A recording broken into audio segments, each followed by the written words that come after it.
y'all, what's up? This your boy Peanut coming at you with another reaction. And before we get into this, welcome to the Peanut Gallery, y'all. And today I'll be reacting to You Cannot Sleep on This Anime by the homie Jules.ph. Let's see what he's talking about. Enough talk, let's get to it.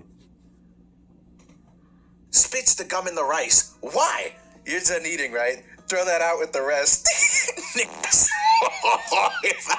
Oh boy. Okay, so I'm sort of in this limbo right now of like all these shows being on the verge of finishing, like Heavenly Delusion, Oshinoko, Vinland, and I'm just waiting to do a review on those. I'm fiending to do Vinland. I'm so ready to do the Vinland one, especially because that show has been something else, and I'm just ready to ride that shit all the way to the sunset.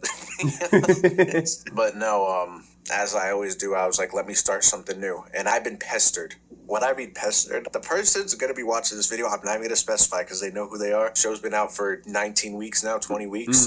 He's been asking me to watch it from maybe 6 months before that. Dang! The prologue dropped on a pirated website.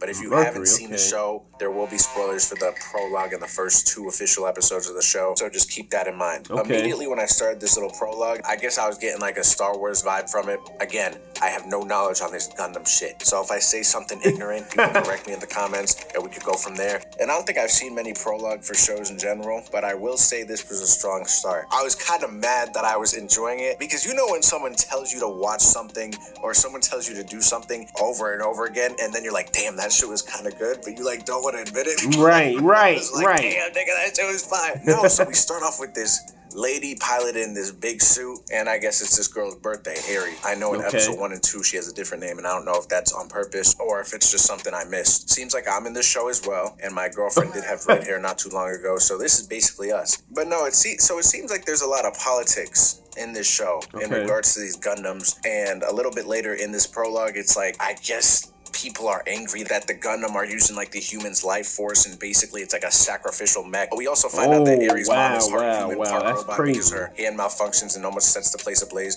Oh wait, no, we're in space. I'm tripping. Aside from that, though, exactly. they have what their we little doing? birthday celebration. The mom's arm falls off. She needs to oil it up with some WD-40, do whatever with it. Of course. roaming around the facility, unsupervised, and she's just floating around. She comes across her mom's mech, and I guess this lady's her grandmother too. I don't know what she is, but I know that she's not a good influence because she just plops the child right into the fucking what are you doing? I guess with Where's this the mech, mom they're trying at? to wake it up, quote unquote, and it's like kind of dormant right now. But grandma is up in there running some tests. I don't know, but she's looking cool as hell. And I could already tell that this girl's gonna be a prodigy in some way because this is how all these shit start. And obviously, in the fucking thumbnail, she has her own mech, so it's probably gonna be some shit. Young. I'm assuming when I'm watching it, oh, okay, she's gonna wake it up, and then her mom's gonna be able to use the mech. Grandma's side piece is calling her, and this is where the shit started getting a little crazy. It started getting a little dark. This other organization, I guess, the people who are against the gun. Dang, blinky to the head. Wow. My wife, Aries, up in the mech, doing whatever the fuck she was doing, talking about strawberry cake. He decides he's gonna go out into the front lines and fight, while the council unleashes their whole military arsenal onto this little base. Wow. So within like 5 minutes, this shit becomes like an all-out mech war. Like the choreography of some of these mechs, because these are big looking. You know, there's a lot of like different angles that hit with these big ass mobile suits. And it's just like, I feel like the show animates this shit really well. And the colors in this show are like great. And then Buddy's at the podium giving a Tiber type of speech. I've come to one conclusion. Weapons are used for killing people. Humans are supposed to kill humans. Weapons aren't supposed to kill humans. Therefore, Gundams are bad. It progressively was just getting more and more and more intense when I tell you blinked up. Good lord! It went from being peaceful to violent I really don't think I am because I went into the show not really expecting to like it. And they pull up on Grandma, 3v1 on her. Like, why are they trying to get busy with her like this? I just don't even understand. He pulls up Dr. Carbo. You are 5v1? Just as an infant has to put on clothes, humanity must don the gun to truly go out into space. But y'all boys really don't understand that. That's what's frustrating me right now. You didn't even give us a chance to excel. So now it's simple. If you're taking away my future, I'm taking away yours. And like the shit's already turning up now, but Aries' mom goes to the mech where Aries at. They chill in the mech together. And it's like, obviously, at this point, I'm like, okay, Aries probably synced up with the shit and whatever. And now the dude's awake or the mech's awake. And the mom's sitting here scared as hell, like, damn, this is not good at all. And I guess only Aries can now pilot it. I thought as long as, like, the systems were functioning, and the person who's like connected to this via their mind or however the Gundam works is in the cockpit, someone else could steer the ship. That's what I thought. But no, this girl's a demon, man. What the heck? She got the Uchiha her eyes. Hold up. But the girl's pointed on the screen like she's playing Star Fox or something. Wow. And she doesn't even know what she's doing. She's just having fun with this shit. What the heck? Like demonic at the same time. Oh, she on demon time. Giggling. Her mom is petrified, like, damn, why I just gave birth to a goblin. One of the outcomes on them. But dad comes in to save the day, so he's just putting all of his life into this now, trying to save them by sacrificing himself. Of course, like a real dad, scene. real man. If I didn't see the Naruto birthday scene with Minato, this scene would have made me cry, or at least tear up, because he starts singing happy birthday over the intercom, I guess you could say, over to the girl, and she starts singing it back with him. And it got cut short too. It was like happy birthday, and then it was like done. I was like, damn. Wow. That's sad. And then she ends the song, like the last lyric, and then everything blows up. It's like such an artistic, like it's so clean. I'm not even gonna lie. You can feel the hurt from the mom, like she's clearly distraught. And then this girl is oblivious to what's going on. Yeah, she thought she was playing a fucking arcade game at Chuck E. Cheese, and she's about to get her birthday tokens. And everybody's saying that crazy comparison. So I was told after the prologue, the show kind of dies down a bit in terms of how intense everything is, and we start to build up again from like a school setting. And I don't know where she's at when this first episode starts, which space station or wherever, but she goes and saves this girl who ends up becoming an important character in this first 2 episodes. And I'm assuming the rest of the series, since I've seen people ship this character with the main character on different posts before. So, I mean, I'm assuming she's like a, what are they called? Duder antagonist or something like that. I don't even remember what they're fucking called. She starts going to school at this new school. And, like, off the bat, they have, like, bullies here. I don't know why. And this is not, like, the last time this happens. This seems to be a common thing. There's a lot of discrimination going on. She's apparently from Mercury. I've seen them talk about, like, Spatians and Earthians. The 3 girls from Ed, and Eddie pull up on her. Nice comparison. You know, the typical rundown. If you're going to roast someone, like, she sounds so proper with it, I'd even feel any animosity coming for it. It sounded more so of a compliment, because the middle girl says, so did she tell you to also wear that old-fashioned hairband? Nigga, this is a classic. Why are exactly. Why are you hating on a classic? And you gonna roast somebody, you gotta be able to cook. You're not even in the kitchen. You're not even prepping nothing. You didn't even throw the ingredients in properly. What? Like, that shit was funny. I guess Suletta's just very antisocial. I don't know what her upbringing was from when she slaughtered basically everyone, including her father. Knows if her mother's even alive, because she said at one point her mother's alive. Maybe she slaughtered her in cold blood, singing happy birthday. I don't know. I guess crazy. The other girl, Miorian or whatever her name is, she's like not royalty, but her dad is very influential in the school, and he makes all the rules in this place. And out of nowhere, 2 students start boxing in mechs. I guess this is a normality over there, and it's like the rules behind it are kind of revolving around this white-haired girl, because it's like whoever wins these duels is automatically Miori's fiance. As a dad, you got to step back sometimes and really think to yourself, like, what am I doing here? The types of rules that this nigga makes, I would run away to Earth too. Purple man wins clearly, because you could tell the technological difference. Crazy. I don't care what rules my dad puts in place. I'm not marrying you if your first name is Ghoul. Not fact. No. No way. It's not happening. No. Did you see that, Miaria? This is how Ghoul Jeddark fights his duels.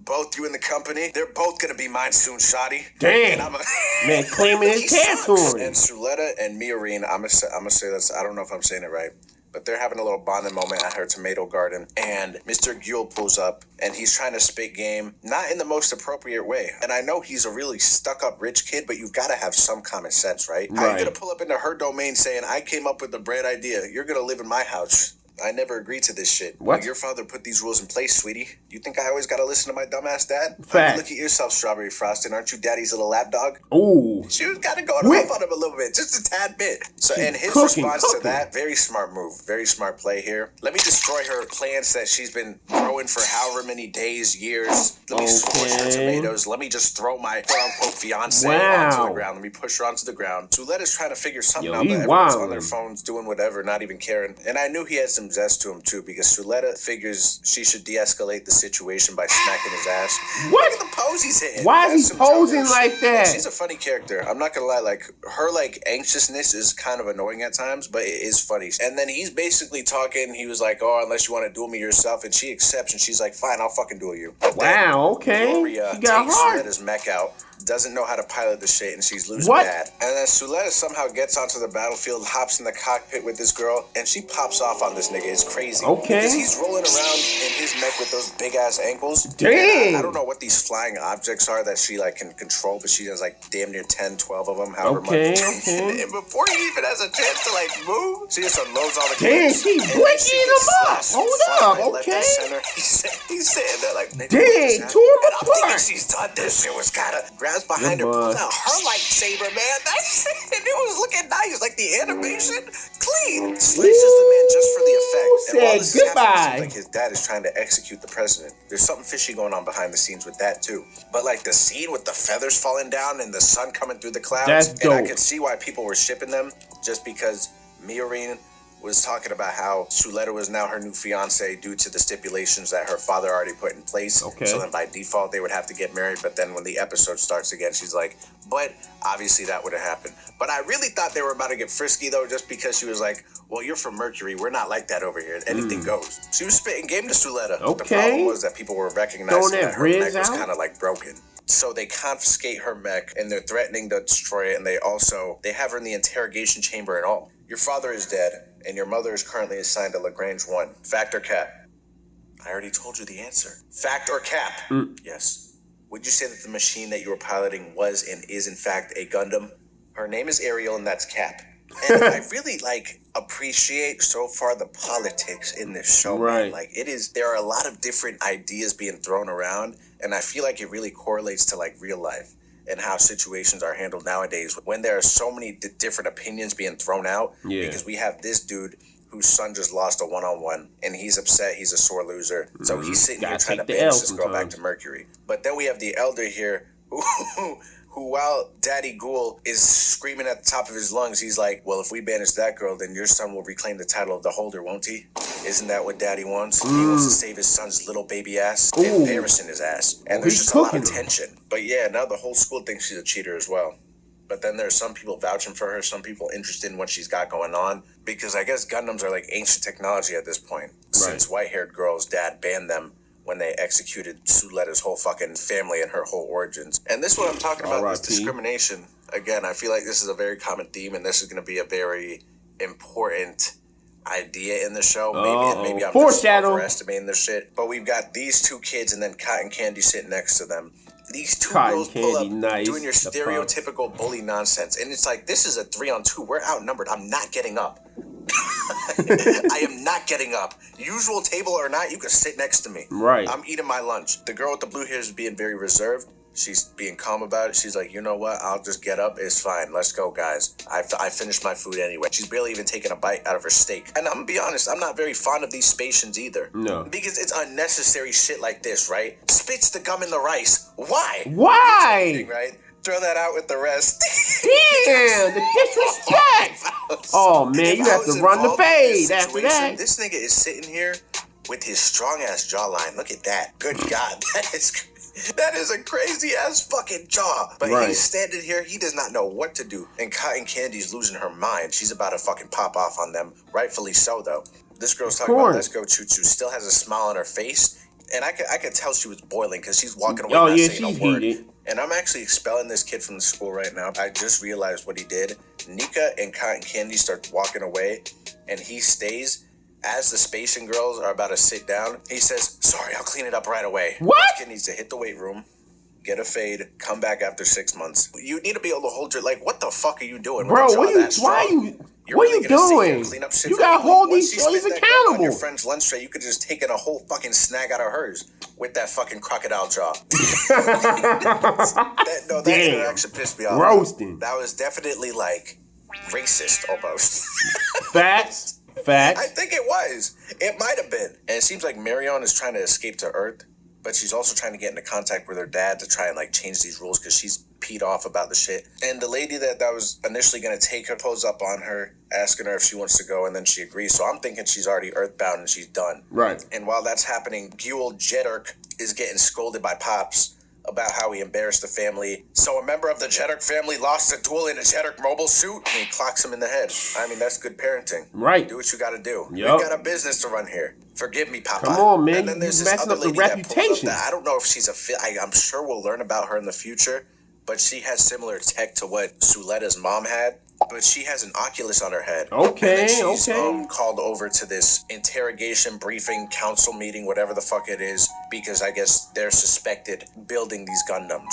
But this is the shit I'm talking about. Why this whole thing they got going on is so corrupt, because they bring her to the podium. She's getting attacked from every angle on if that's a Gundam. And she's giving them receipts. She's giving them the stats. She's giving them analytics, everything. She's showing you the work. She's showing you the proof. Yeah, but you can't prove that it is a Gundam either. You're just using the lack of evidence as an excuse. Are you trying to tell us right now that black is white? Wow. Sir, I think we're all equal. Really, I mean, I'm not really trying to get into the race thing right now. But to simplify it, we're one of the smallest groups within this whole organization, so we understand the specifics of the cathedral agreement. Okay. I mean, when you barge in the place dressed like that, how am I supposed to believe you? So then the lady, I didn't know what he meant by this. But she starts unbuttoning her shit. I'm thinking she's stripping down naked. I'm like, there's no way this is happening right now. But she rips off her arm. She throws the dude her arm, and she's basically saying that this technology she's using, she'll be able to mine for permit, which is this material, without putting anyone in danger, since I guess it's only on Mercury. Okay. If I'm interpreting that correctly, I don't know. Basically asking for everyone's support. And this nigga says, nah, that thing's a Gundam. How do you figure? Because I said so. And wow, because you said so without doing investigation? People must get lashings because everyone's looking at each other, side-eyeing, not saying one word, keeping it themselves. But somehow his daughter infiltrates the place. Don't even know how she got in here because this is a classified meeting. Fuck are you doing here? I came to tell you off, you whack-ass nigga. Damn!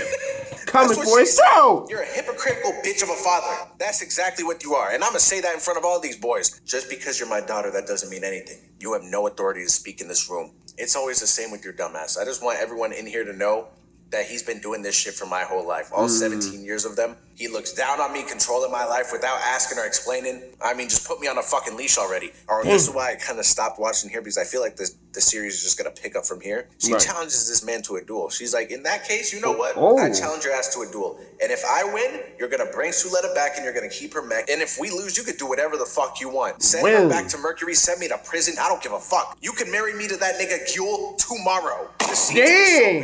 She put a lot on the line. Cell pounces on top of her, and she just says basically, we're gonna fight or you're being expelled and your mech's getting scrapped, so we're gonna go win this thing, and that's that. And that's where I am so far in the show. Okay. And I will say I'm wanting more. I like that there's like that slice of life portion and the character relationships and the character developments. Right. And I haven't even gotten to the meat and potatoes of the shit yet. I really just started, but I can see where it could get dark. Just by how they orchestrated the scene of her singing Happy Birthday and like the silence of space and like how eerie that feeling was. And I do like that. I think the color palette in this show, magnificent as well. I agree. The show just looks very nice overall. I don't know what studio does it, but I think they've been doing a great job with the CGI as well. The CGI has been top notch.